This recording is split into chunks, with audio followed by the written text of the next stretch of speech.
आपको बिहार में स्थित नालंदा यूनिवर्सिटी से जुड़ी कुछ ऐसी जानकारियां देने जा रहा हूं जिसके बारे में शायद ही आपको पता होगा। So are you all excited? So let's get started. ये बात तो ज्यादातर लोगों को पता ही है कि दुनिया का पहला यूनिवर्सिटी नालंदा यूनिवर्सिटी है, लेकिन क्या आप जानते हैं कि यहाँ की खासियतें क्या क्या है? और क्या आपको पता है कि उस टाइम पे स्टूडेंट्स के लिए यहाँ पर क्या क्या सुविधाएं उपलब्ध थी? और दोस्तों, इस नालंदा यूनिवर्सिटी में एडमिशन पाने के लिए छात्रों को किन किन प्रक्रियाओं से गुजरना पड़ता था, या फिर क्या आपको इस बात की जानकारी है कि आखिर इस यूनिवर्सिटी का विनाश क्यों और कब हो गया? तो माय डियर फ्रेंड्स, इस वीडियो को शुरू से लेकर लास्ट तक जरूर देखें, क्योंकि यहाँ पर आप बिहार की इस नालंदा यूनिवर्सिटी के बारे में बहुत सारी इंटरेस्टिंग बातें जानेंगे। आज भले ही हमारा देश शिक्षा के मामले में कई देशों से पीछे हो गया है, लेकिन दोस्तों एक ऐसा भी समय था जब हिंदुस्तान शिक्षा का केंद्र हुआ करता था। और यहाँ पर मैं आपको बता दूं कि भारत ही वो देश था जहाँ पर दुनिया का सबसे पहला यूनिवर्सिटी खुला था, और उसी यूनिवर्सिटी को नालंदा यूनिवर्सिटी के नाम से जाना गया। और मुझे ऐसा लगता है कि आपने हिस्ट्री में ये बात जरूर पढ़ी होगी कि गुप्त वंश के शासक कुमार गुप्त प्रथम ने 450 से 470 ईस्वी के बीच इस यूनिवर्सिटी की स्थापना की थी। वैसे दोस्तों, अपने नालंदा यूनिवर्सिटी की बात करें तो 9वीं से लेकर 12वीं शताब्दी तक नालंदा विश्वविद्यालय को अंतरराष्ट्रीय ख्याति प्राप्त थी, और फिलहाल ये बड़ी दुख की बात है कि अब मात्र ये एक खंडहर बनकर रह गया है। और दोस्तों, यहाँ पर मैं आपको बता दूं कि मैं बिहार से रिलेटेड ऐसे इंटरेस्टिंग इंफॉर्मेशन हमेशा आपके लिए लेकर के आता रहता हूँ, ताकि आप बिहार को अच्छे से समझ सके।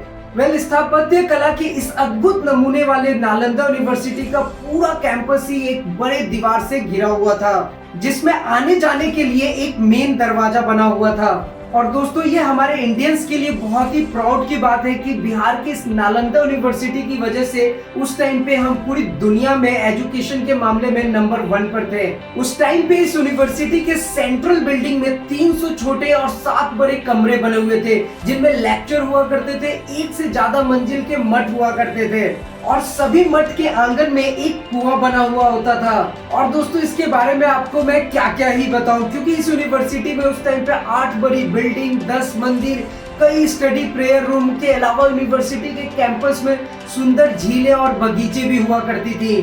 और आपको ये जानकर तो हैरानी होगी कि इस यूनिवर्सिटी में 9 मंजिला एक विशाल बहुत बड़ा लाइब्रेरी था, जिसमें पढ़ने के लिए 3 लाख से ज्यादा किताबें रखी हुई थी। और यहाँ पर एडमिशन के लिए स्टूडेंट्स को 3 बहुत ही मुश्किल एग्जामिनेशन प्रोसेस से गुजरना पड़ता था। तो दोस्तों, मैं आपको इस नालंदा यूनिवर्सिटी से रिलेटेड इतनी इंफॉर्मेटिव जानकारी दे ही रहा हूँ, तो साथ में मैं आपको ये भी बता दूं कि 8वीं से 12वीं शताब्दी के बीच यहाँ पर कई देशों से छात्र पढ़ने आया करते थे, जिनमें जापान, कोरिया, चीन, इंडोनेशिया, तिब्बत, फारस और तुर्की के छात्र शामिल थे। तो दोस्तों, आप मुझे बताइए कि क्या आप नालंदा यूनिवर्सिटी कभी घूमने के लिए गए हैं, या फिर घूमने जाने के लिए कोई प्लानिंग बना रहे हैं? नीचे कमेंट में मेरे साथ शेयर जरूर कीजिए। और आज की इस वीडियो में मैं आपको नालंदा यूनिवर्सिटी से रिलेटेड सारी information step by step share करने की कोशिश कर रहा हूँ। और दोस्तों, उस टाइम पे नालंदा यूनिवर्सिटी में करीब 10,000 स्टूडेंट्स पढ़ते थे, और उन्हें पढ़ाने के लिए 2000 टीचर्स भी हुआ करते थे। लेकिन दोस्तों, ये हम सब के लिए बहुत ही अफसोस की बात है कि ज्ञान के इस भंडार के केंद्र का अंत हो गया, और ये हर किसी के यादों में सिर्फ बस कर रह गया है। अब थोड़ा सा ये भी जान लेते हैं कि आखिर इस यूनिवर्सिटी का पतन कैसे हुआ था। तो सन 1193 में इस यूनिवर्सिटी को निस्ता नाबूद कर दिया गया था। और आपको ये बात जानकर काफी ज्यादा हैरानी होगी कि जो तुर्क के आक्रमणकारी बख्तियार खिलजी थे, उन्होंने सिर्फ जलन की भावना की वजह से इसे तहस नहस कर दिया था उस टाइम पे। दरअसल ये बात तो आपको पता ही होगी कि उन दिनों हिंदुस्तान पर खिलजी का शासन हुआ करता था, और एक बार हुआ यूं कि वो काफी बीमार पड़ गया, और इस पर किसी भी दवा का असर नहीं हो रहा था, और उस शासक के जितने भी हकीम थे सब के सब फेल हो रहे थे। ऐसे में उसे बहुत सारे लोगों ने सलाह दी कि नालंदा यूनिवर्सिटी में कई ऐसे जानकार हैं जिनके पास ज्ञान का भंडार है, और अगर वो नालंदा यूनिवर्सिटी के बुद्धिजीवियों से अपना इलाज करवाता है तो यकीनन वो ठीक हो जाएगा। पर दोस्तों, है क्या ना कि उस टाइम पे बख्तियार खिलजी किसी भी सूरत में किसी हिंदुस्तानी डॉक्टर से अपना इलाज नहीं करवाना चाहता था। और दोस्तों, आपको पता है कि अपने भारत की पूरी दुनिया में एक अलग ही पहचान रही है, और इसी तरह से जब उसकी हालात बहुत ज्यादा बिगड़ने लगी तो वो इलाज करवाने के लिए मान गया। और दोस्तों ये जो कहानी मैं आपको बता रहा हूँ ये आपको हिस्ट्री में जरूर पढ़ने को मिल जाएगी। और अब हुआ ये कि उसने नालंदा यूनिवर्सिटी के जाने माने डॉक्टर राहुल श्रीभद्र जी के सामने एक शर्त रख दी कि वो किसी भी हिंदुस्तानी का दवा सेवन नहीं करेगा, और दोस्तों अगर वो ठीक नहीं हुआ तो उन्हें वो मौत के घाट उतार देगा। तो दोस्तों अब आप सोचिए कि उस टाइम पे कैसे कैसे शासक हुआ करते थे। अब ऐसे में कुछ दिनों बाद काफी सोच समझकर राहुल श्रीभद्र जी ने खिलजी को एक कुरान शरीफ दी और उससे कहा कि वो रोज उसके कुछ पन्ने को पढ़ा करें, और उन्होंने साथ में ये भी बता दिया कि अगर आप ऐसा डेली करते हैं तो कुछ दिनों में ही आप स्वस्थ हो जाएंगे।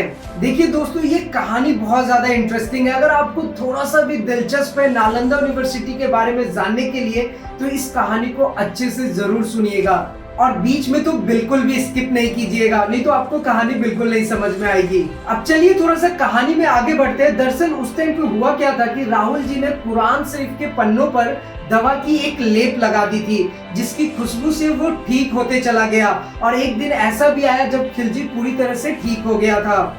लेकिन क्या करे दोस्तों, उसे ये बात हजम ही नहीं हो रही थी कि उसके हकीम उसका इलाज करने में फेल हो गए थे। और दोस्तों हिस्ट्री में आपको ये पढ़ने को जरूर मिल जाएगा कि जलन के मारे उसने नालंदा यूनिवर्सिटी को पूरी तरह से निस्तानाबूद करने का मन बना लिया और अपने सैनिकों को यूनिवर्सिटी में आग लगाने का आदेश दे दिया।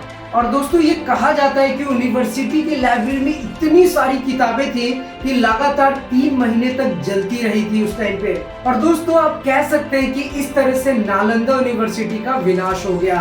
अब आप जरा सोचिए कि यहाँ पर सिर्फ खंडहर बचा हुआ है, लेकिन अब भी यहाँ पर देखने के लिए काफी कुछ है जिसे करीब से देखकर आप इस बात का अंदाजा जरूर लगा सकते हैं कि उस यूनिवर्सिटी की कितनी बड़ी पहचान थी। और इस तरह से फाइनली 2016 में यूनेस्को ने इसे विश्व धरोहर घोषित कर दिया है। तो दोस्तों मुझे उम्मीद है कि आपको ये वीडियो जरूर पसंद आया होगा। तो अगर वीडियो पसंद आए तो लाइक करें, कमेंट करें, शेयर करें। चैनल को सब्सक्राइब नहीं किया तो प्लीज कर लें। और आपको तो ये पता ही है कि नए वीडियोस के नोटिफिकेशन के लिए बेल आइकन को जरूर दबा दें। तो फिलहाल इस वीडियो में इतना ही, फिर मिलते हैं कुछ और नई जानकारी के साथ। तब तक के लिए बाय बाय। अपना और अपने साथ सबका ख्याल रखिए।